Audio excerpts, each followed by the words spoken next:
Dans sa dynamique de mise en œuvre de ses activités, l'ONG Think Peace a organisé à Tombouctou un atelier de formation sur les mécanismes de collaboration entre les forces de défense et de sécurité FDS et les populations civiles, suivi d'une activité conjointe de solidarité. Cet atelier vise à contribuer au renforcement de la collaboration entre les forces de défense et de sécurité et les populations civiles. Pendant 2 jours, les participants ont été édifiés sur la thématique permettant de rehausser la collaboration entre les forces de défense et de sécurité et les populations civiles qui aspirent à une meilleure sécurisation des personnes et de leurs biens. Aujourd'hui, cette formation nous permet d'être beaucoup plus édifiés, beaucoup plus compréhensifs. Et je vous demande, je vous exhorte à un débat constructif et utile. L'approche police de proximité de la police nationale, la communication non violente, les meilleures pratiques de collaboration entre forces de défense et de sécurité et la population civile ont été choisis et seront débattus par l'ensemble des participants en vue de répondre aux attentes souhaitées. Je voudrais profiter du présent atelier pour encourager tous ceux qui, de loin ou de près, ont contribué à la tenue de cette action humanitaire d'une importance capitale. L'administration que je représente ici restera toujours aux côtés de tous ceux qui pensent et aspirent à la paix au Mali. L'objet de cette formation initiée par Think Peace et son partenaire, le FAMOC, à travers les équipes mixtes pour un environnement paisible, c'est bien entendu de continuer la dynamique enclenchée depuis le 13 juillet 2019 avec la conférence publique. Il s'agissait pour nous aujourd'hui de venir échanger, bien entendu, entre les leaders communautaires, les leaders de groupements de jeunes de femmes, les religieux et les forces de défense et de sécurité sur les mécanismes appropriés pour une meilleure collaboration, qui sera couplée à une activité citoyenne de reboisement d'arbres dans un jardin d'enfants, histoire de mettre ensemble les forces de défense et de sécurité et les communautés à pouvoir œuvrer ensemble dans la paix et la sécurité. Chacun de nous fait ses luttes en sa manière, dans sa localité. Sinon, une lutte individuelle ne peut pas lutter contre ce fléau d'insécurité. C'est ça la police de proximité. Créer un climat de confiance entre la police et sa population. Maintenant, la question que je me pose, chaque fois que je me pose, qu'est-ce qui a amené cette rupture de confiance entre la police et sa population? D'une part, je dirais que 60 à 70%, la faute incombe aux agents de sécurité que nous sommes.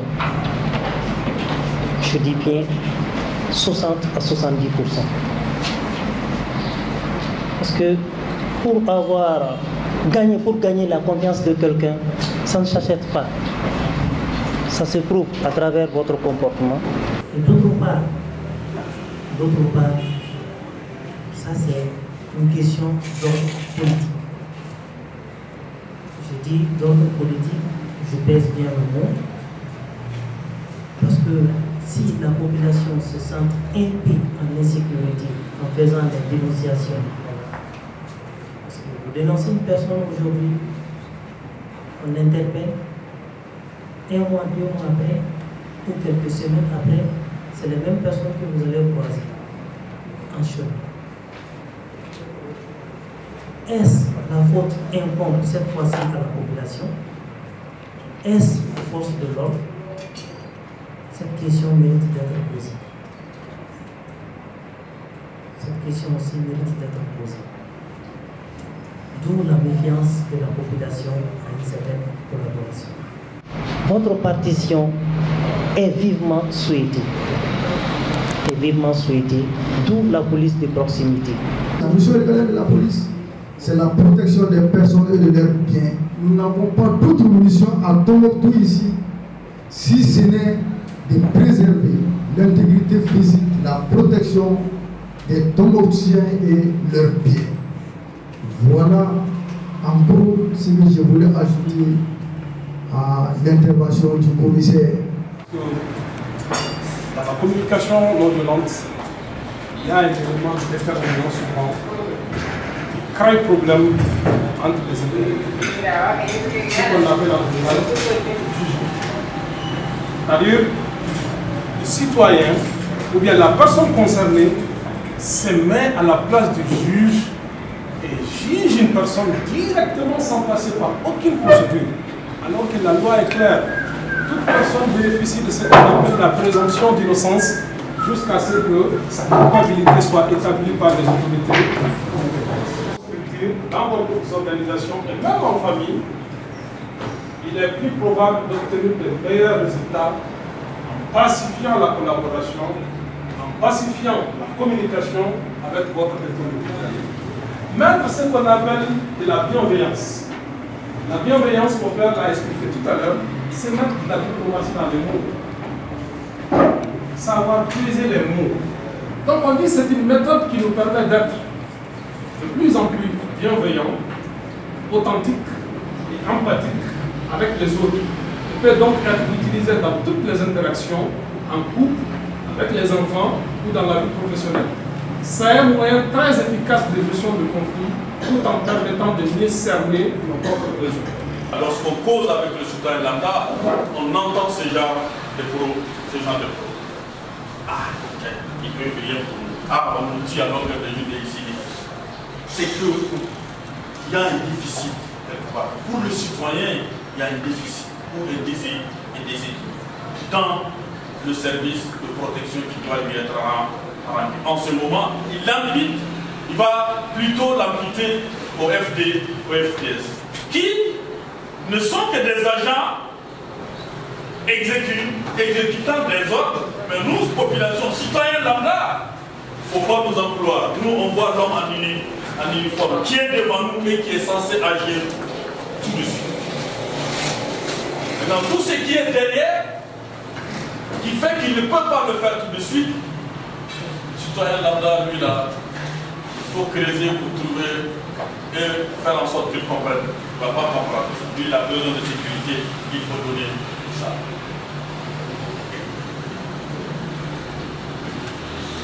Le deuxième, dans le transfert des ressources des services, c'est l'effet de substitut.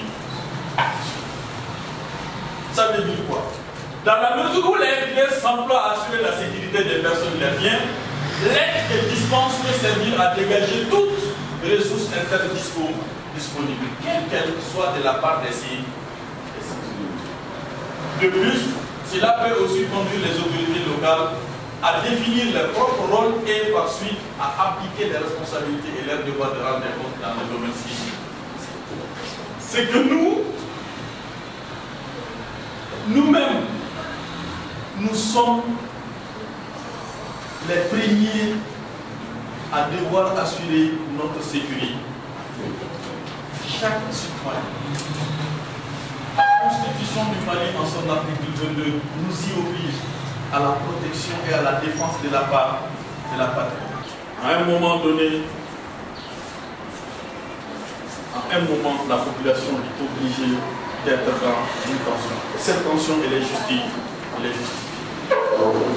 Elle est justifiée lorsque on suppose qu'il y a les hommes qu'il faut, il y a les moyens qu'il faut et qu'il n'y a pas d'acte concret. Ou bien, même s'il y a acte, le partage la sensibilisation de la communauté, des populations civiles n'est pas à un certain niveau pour qu'elles comprennent que véritablement il y a des actions qui sont en train d'être entreprises, même si c'est dans l'ombre, pour leur sécurité et la sécurité de leurs biens. Vous allez voir des tensions qui sont justifiées. Cet atelier fut sanctionné par la plantation d'arbres au jardin d'enfants Tamahagoumou de Tombouctou. Cette initiative de Think Peace a été réalisée grâce à l'appui généreux de son partenaire, les fonds d'appui au moteur du changement FAMOC de l'ambassade du Royaume du Danemark. Merci beaucoup, merci à vous. Merci,